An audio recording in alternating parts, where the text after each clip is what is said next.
नमस्कार दोस्तों, एक बार फिर स्वागत है आपका सी टेक्निकल क्लासेज यूट्यूब चैनल में। आज हम सीखेंगे माइक्रोसॉफ्ट एक्सेल। माइक्रोसॉफ्ट एक्सेल की ये पहली वीडियो है। इसमें माइक्रोसॉफ्ट एक्सेल के इंट्रोडक्शन यानी परिचय के बारे में पूरा विस्तार से बताया जाएगा। इस ट्यूटोरियल के माध्यम से आपको एक्सेल के इंट्रोडक्शन के बारे में पूरा बताया जाएगा और इसके बाद लगातार माइक्रोसॉफ्ट एक्सेल की वीडियो आपको दी जाएगी, जिसमें माइक्रोसॉफ्ट एक्सेल के बेसिस से एडवांस यानी जितने भी फार्मूला है V lookup, H lookup, x lookup, filter आदि के बारे में आपको एडवांस तरीके से एमएस एक्सेल बताया जाएगा। तो आपको इस चैनल को सब्सक्राइब करके रखना है और नोटिफिकेशन ऑन करके रखना है, ताकि इसकी जितनी भी वीडियो एक्सेल की आती है आपको उसका नोटिफिकेशन तुरंत प्राप्त हो और उसे आप बढ़िया से रीड कर सकें और देख सकें। तो इसके लिए हम वीडियो स्टार्ट करते हैं। ये आपके लिए एक पीडीएफ बना के रखा गया है जो माइक्रोसॉफ्ट एक्सेल के बारे में ही है। तो यहाँ एमएस एक्सेल क्या है? एमएस एक्सेल का पूरा नाम माइक्रोसॉफ्ट एक्सेल है। एम से माइक्रो और एस से सॉफ्ट, एक्सेल यानी माइक्रोसॉफ्ट एक्सेल है। माइक्रोसॉफ्ट एक्सेल माइक्रोसॉफ्ट कॉरपोरेशन द्वारा बनाया गया एक माइक्रोसॉफ्ट ऑफिस पैकेज का एक भाग है।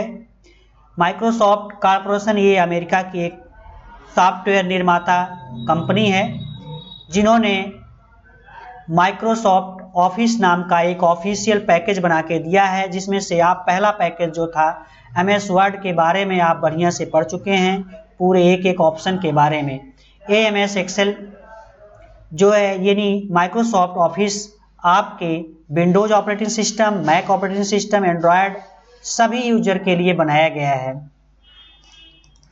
माइक्रोसॉफ्ट एक्सेल को स्प्रेडशीट यानी वर्कशीट के नाम से भी जानते हैं।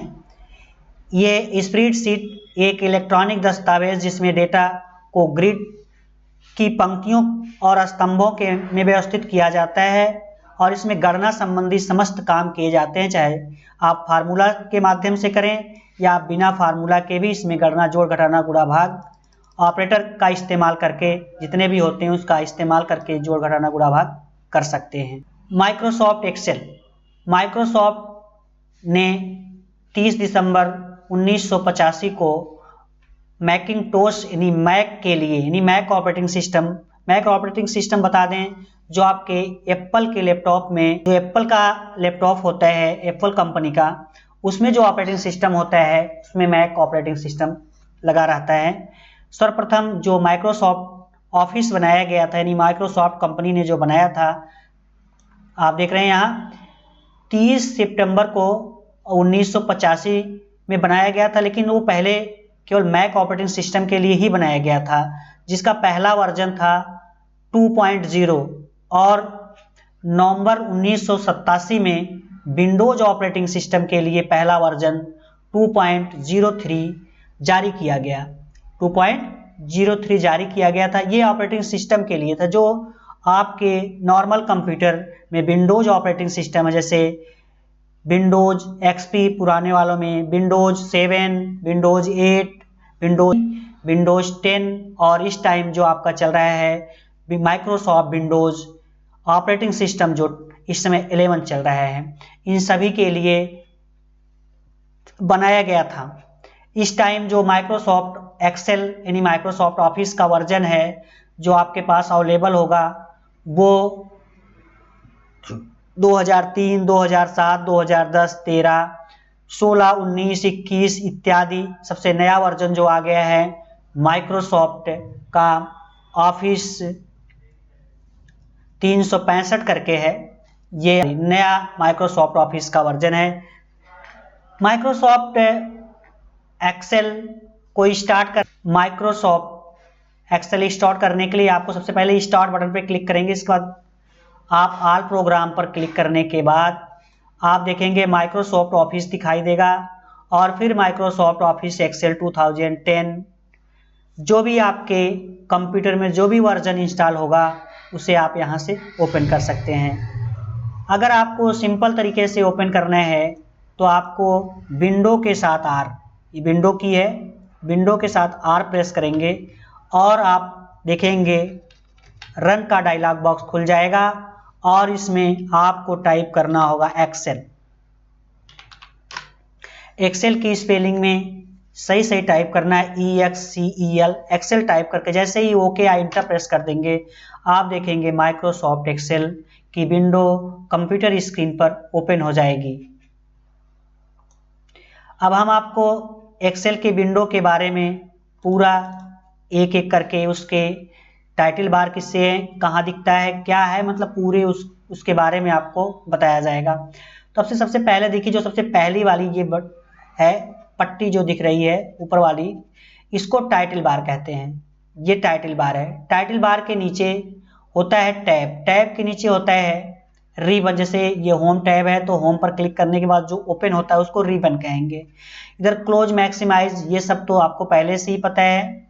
इसमें देखिए जो ABCD दिख रहा है इसको कॉलम बोलते हैं और जो 1 2 3 दिख रहा है इसको रो कहा जाता है।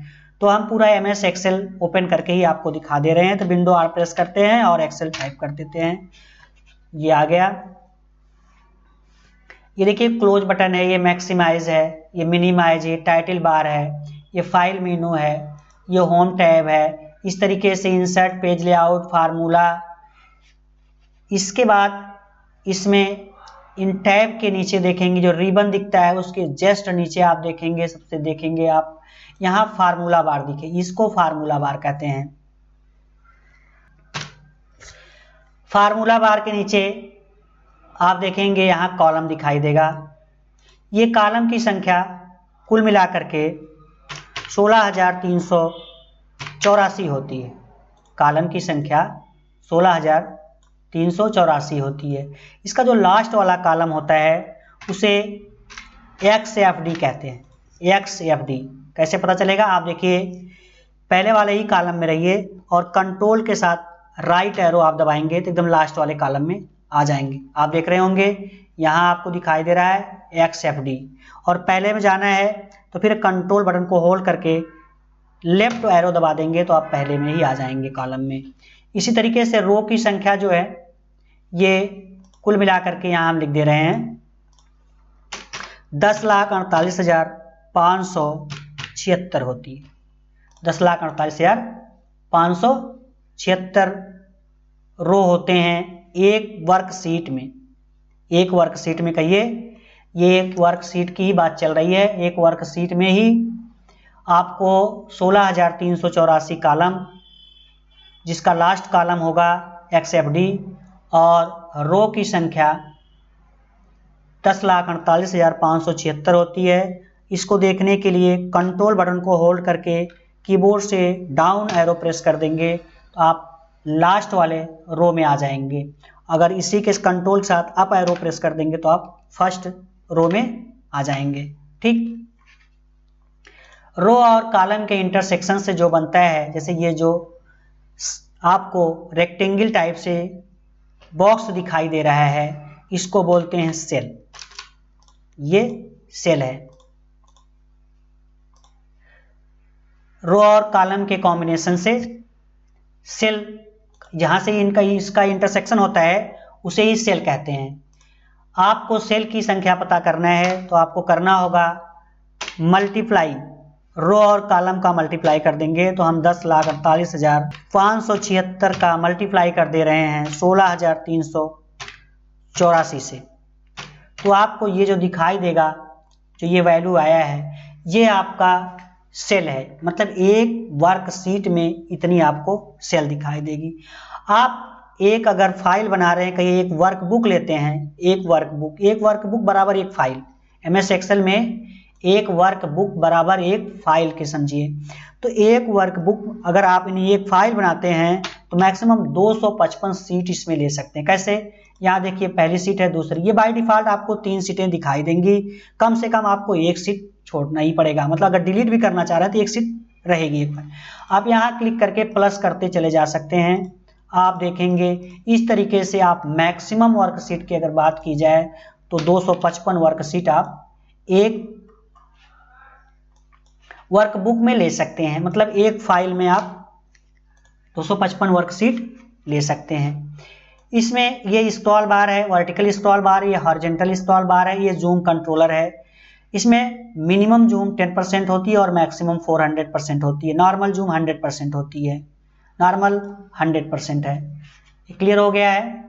ये आपको फार्मूला बार है। फार्मूला बार में लगभग आपको देखना होगा कि 2 एरिया होती है। जो पहली एरिया है जहां आप टाइप करते हैं, यहां दिखाई देता है, इसको फार्मूला एरिया कहते हैं। और जहां आप क्लिक करेंगे, किसी सेल पर क्लिक करते हैं, उसका जो रेफरेंस दिखाई देगा, उसका सेल एड्रेस जो दिखाई देता है, उसको कहते हैं, ये दिखाई दे रहा है आपको, इसे बोला जाता है नेम बॉक्स। इतना आपकी एरिया नेम बॉक्स है। ये सेल का नाम जहां दिखाई देगा, यानी सेल का रेफरेंस जहां दिखाई देगा, या सेल का एड्रेस बोलिए, तो जैसे ये डी है, सेल का एड्रेस कैसे पता करेंगे? आप पहले कॉलम को बोलेंगे, कॉलम डी, और इधर से आप मिलाएंगे किस रो में है। तो इधर से आप देख रहे हैं डी, और इधर से 6 नंबर रो में है, तो इसका, इस सेल का एड्रेस D6 हो जाएगा।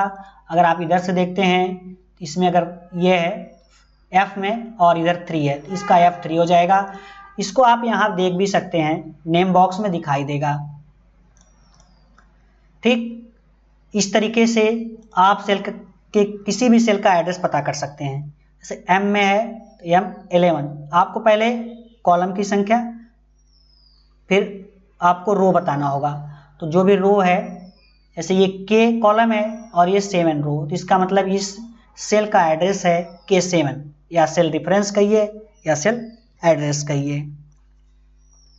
ये पूरा MS एक्सेल का इंट्रोडक्शन था।